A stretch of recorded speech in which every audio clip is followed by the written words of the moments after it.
My name is Hetty Haas. I'm 29 years old, and the moment my sister unplugged my heart monitor in that hospital room was the moment something inside me finally stopped trying to survive for them. I woke up to shouting. Not the distant kind that fades into background noise, but sharp and close, cutting straight through the fog in my head. My body felt wrong, heavy, like it had been filled with wet sand. My mouth was dry.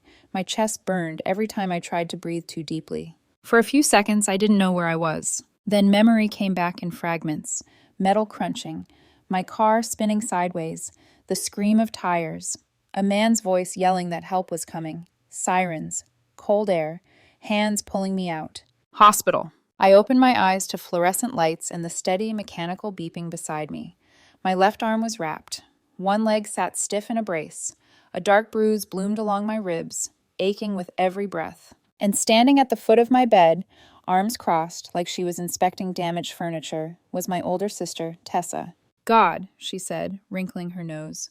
Hospitals are disgusting. Did you even get parking validation, Mom? My mother didn't answer.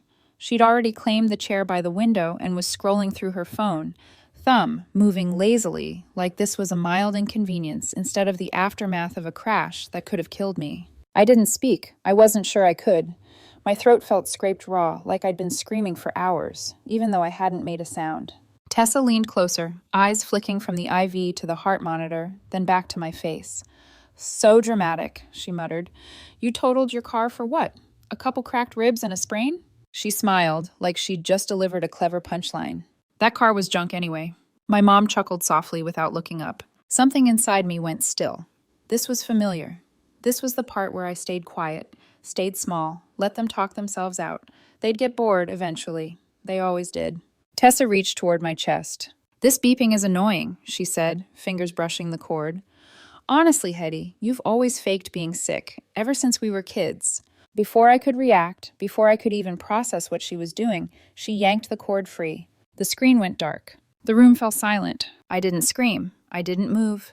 I just lay there staring at the ceiling, wondering vaguely if this was how people finally lost their minds. Not loudly, not all at once, but quietly, when no one believed their pain was real. What none of us realized was that the door hadn't fully closed. The nurse stepped inside. She was calm, but her face changed the second she saw the monitor. You're not leaving, she said flatly. Tessa froze. I've already called security, the nurse continued, reconnecting the cord with steady hands. And the police. My sister's face drained of color, like someone had dumped cold water over her. My mother jumped to her feet. This is a misunderstanding. She didn't mean... Interfering with medical equipment isn't a misunderstanding, the nurse said, not even looking at her. I heard movement outside the room. Voices, footsteps, a radio crackling. Tessa started pacing. You're making this into a thing. She's fine. Look at her. I couldn't answer. My chest felt like it was collapsing inward, and I couldn't tell whether it was the injuries or the weight of being in the same room with them. 2 police officers arrived, 1 man, 1 woman. They spoke with the nurse first. Then the female officer approached my bed and lowered her voice. Do you feel safe? She asked. I didn't say anything. I didn't have to. My mother started crying. Tessa argued. They blamed each other, then blamed me. Their words overlapped, frantic and desperate, until security guided them toward the door. As they were escorted out, my mother kept talking. Excuses, explanations, concern wrapped in lies, but no one was listening anymore. The door clicked shut, and for the first time since the crash, I didn't feel like I was the problem. I lay there alone, listening to the steady beep of the monitor, realizing something terrifying and relieving at the same time. Someone had finally believed me without hesitation. And nothing, absolutely nothing, was ever going back to the way it was. The door had barely finished clicking shut when my body finally gave in. Not in a dramatic way. No tears. No shaking. Just a deep, hollow exhaustion that settled into my bones like it had been waiting its turn, the kind that comes when your adrenaline runs out and leaves nothing behind but truth. The nurse adjusted the IV and checked the monitor again. Her movements were gentle now. You're safe, she said quietly. They won't be back tonight. I nodded, though part of me didn't believe it yet. Not because of anything logical, but because history had taught me that distance had never stopped them before. Silence hadn't either. About 30 minutes later, another doctor came in. Not the ER resident, who'd stitched my arm and rushed through explanations earlier. This woman was older, steadier. She didn't carry herself like someone trying to clear a room. She pulled a chair up beside my bed and actually sat down. Her badge read Dr. Connor. "Are you in pain?" she asked. "A little," I said. It felt easier than explaining everything else. She studied me for a moment, then folded her hands in her lap. "I need to talk to you about something," she said, "and I want you to know that you haven't done anything wrong." That sentence landed heavier than anything else that night. She explained calmly, clinically, but what she said made my stomach drop. While I'd been unconscious, Tessa had tried to access my medical chart. She'd claimed she was my primary emergency contact. When the nurse denied her, she came back later and tried again, with a different nurse. Same answer. Then she'd started telling staff that I had a long history of exaggerating illnesses, that I was attention-seeking, that I didn't need pain medication, that I'd done this before. My mother hadn't said much out loud, but cameras caught her anyway, rolling her eyes behind nurses' backs, mimicking my breathing, making faces like I was putting on a performance. Every moment was documented, witnessed, reported. Dr. Connor asked if I wanted to file a formal complaint. I stared at the wall while she waited. I wasn't angry, not yet. I felt something colder, like a switch had flipped somewhere deep inside me, one that had been holding on to the idea that maybe I was wrong about them. Maybe I'd imagined it. Maybe I was too sensitive. That part of me went very quiet. That night, they moved me to a smaller room at the end of a quieter hallway. Officially, it was for trauma recovery. Unofficially, it was protection. The hospital didn't trust my family. Neither did I. The next morning, I finally got my phone back. It had been sealed in a plastic bag with my wallet and watch. The battery was nearly dead, but when it turned on, the screen lit up like chaos. 32 missed calls, 17 voicemails, 6 texts in a row from Tessa at 3:07 a.m. "I can't believe you let them arrest us. Call me now before this gets worse. You're blowing this up for attention." I didn't reply. By noon, my Aunt Laura called in tears. She'd heard part of the story. According to my mother, I'd staged the whole thing, caused a scene, embarrassed the family. I told her the truth, but only the facts. The unplugged monitor, the nurse, the doctor, that was enough. By evening, the family group chat exploded. Screenshots poured in. Cousins arguing, relatives choosing sides. A few said I was overreacting. Others admitted, quietly, that they'd seen Tessa behave like this for years and never said anything. That hurt more than the ones who defended her. I was discharged 2 days later. Still sore, still stiff, still trying to understand how everything had shifted so fast. I didn't tell anyone when I was leaving. They found out anyway. As the nurse wheeled me toward the exit, I saw them waiting outside. Tessa leaned against the railing, scrolling through her phone. My mother held a grocery bag with flowers and a cheap balloon that read, "Get well soon." She smiled like nothing had happened. "We didn't mean for it to go this far," she said. I didn't answer. I didn't take the flowers. I didn't slow down. They followed me all the way to the parking lot, my mother half jogging beside the wheelchair, telling me I was overreacting, that I was making a private issue public, that I was punishing them over one misunderstanding. I stayed silent, but I saw the look on the nurse's face, like she'd seen this before, like she knew exactly what kind of family this was. They didn't follow me into the car, but the damage was already done.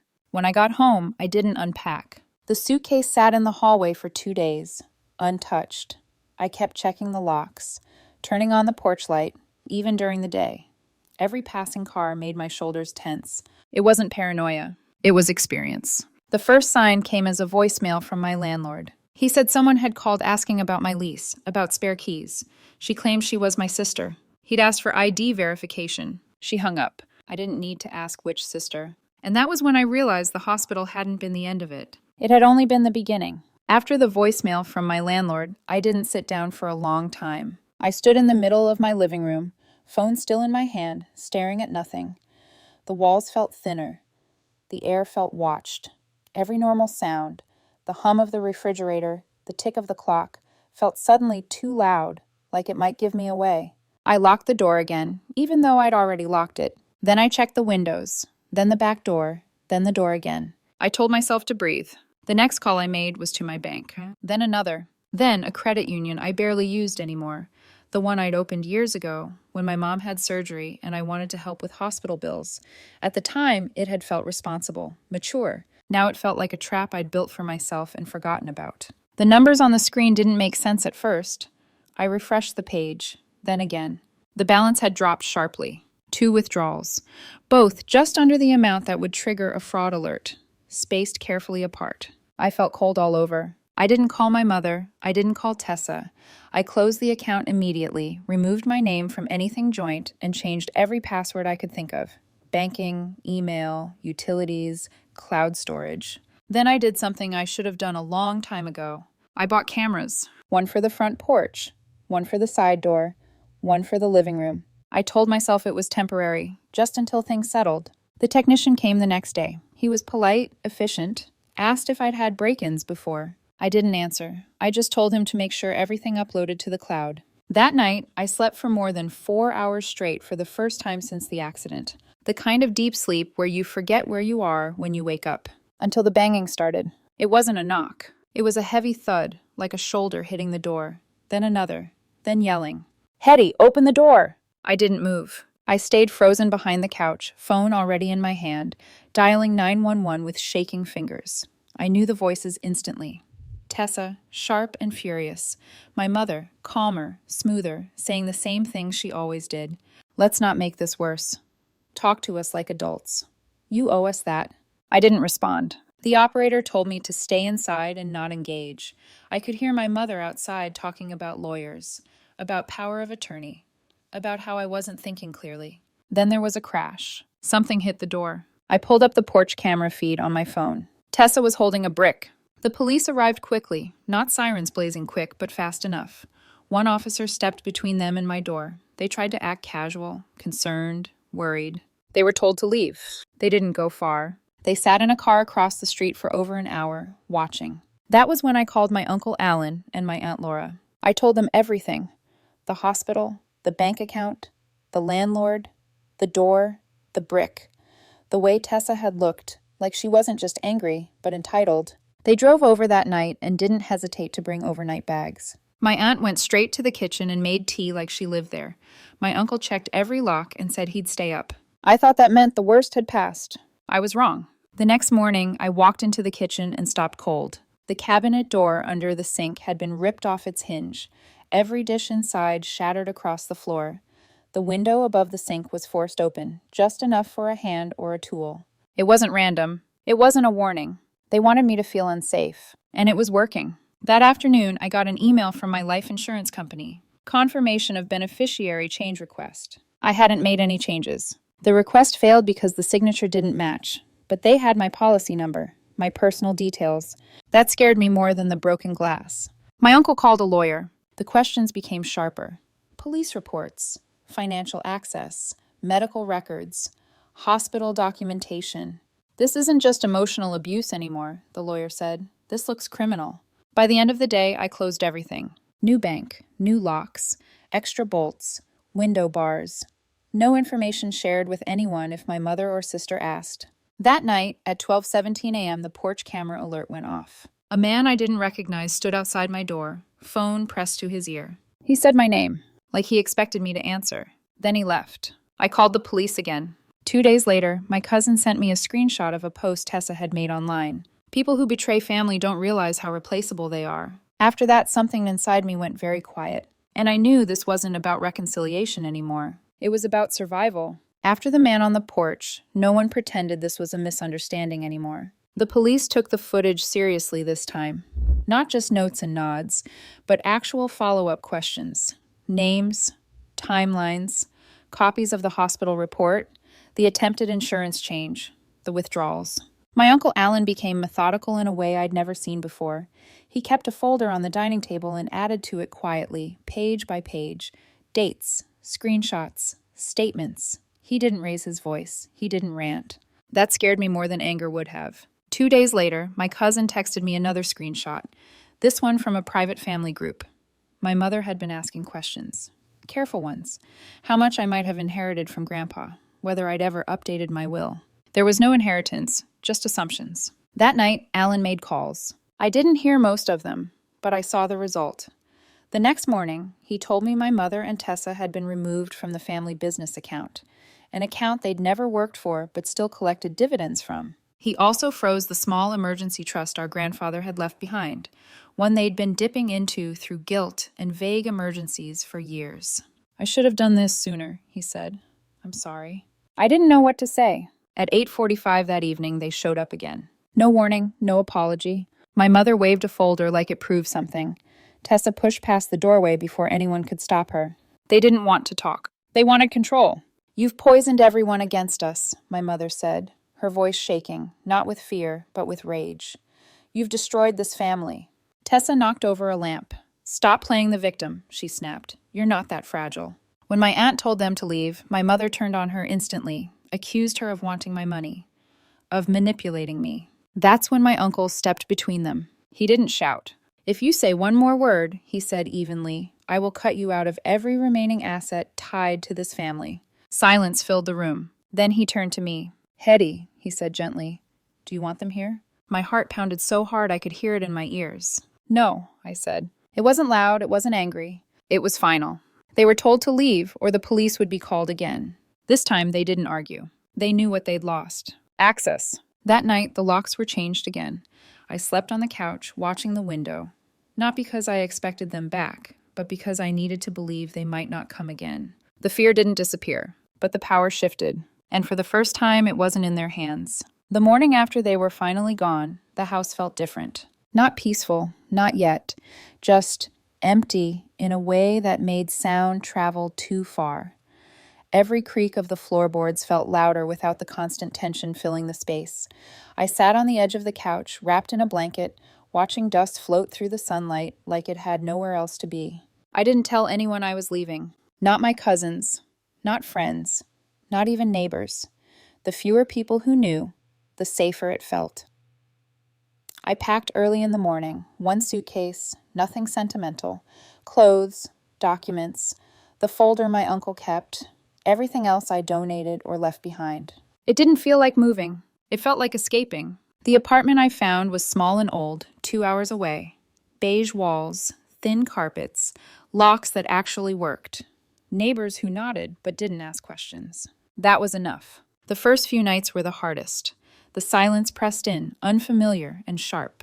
I kept expecting the porch alert to go off, for my phone to light up with a number I didn't recognize. Nothing happened. I bought secondhand furniture.